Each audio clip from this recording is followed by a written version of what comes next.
काय प्रकार घडला त्या दरम्यान जरा सविस्तर सांगा. मी इथे 3 वाजता पेट्रोल डिझेल भरण्यासाठी आलो असता बाटलीमध्ये मी पेट्रोल मागितला.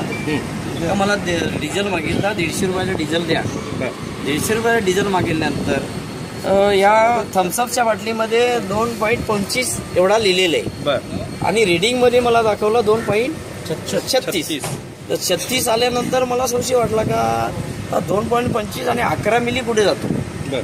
11 मिली पुढे जातो. मी त्याला विचारणा केली असता त्याचं साहेबांचं नाव काय ते आले होते तहसीलदारचे विचारणा केली असती त्यांनी उडवाउडीची उत्तर दिली. बरं. पुन्हा मी तिथेच 1 तास थांबलो. 1 तास थांबल्यानंतर तहसीलदाराची माणसं आली. तहसीलदार त्यांचं विठ्ठल काय गोसावी साहेब आले. नायब तहसीलदार गोसावी साहेब आल्यानंतर आम्हाला ह्या बाटलीत 350 ml सांगितलं त्यांना मीटर सगळ्यांसमोर पंचांसमोर यांच्यासमोर 350 सांगितलं. 350 नंतर आपल्याला किती आलं हे 320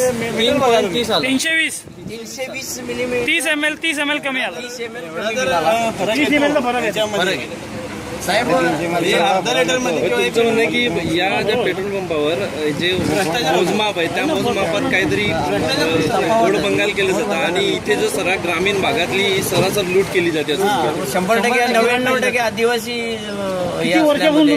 आदिवासी जनतेला काही माहीत नसते रेडिंग आणि हे त्याच्यामुळे ही 100% फसवणूक आहे आमची. तुमची काय मागणी असेल याच्यात? नाही याच्यामध्ये मागणी याची पारदर्शकता जी क्वांटिटी आहे ना क्वांटिटी ही नील असून पारदर्शकता हे पॉईंट ही 100% आलं पाहिजे. 100चा पेट्रोल प्रश्न विधानसभेत उभे करू आणि हा तुमचं नाव सर सांगा.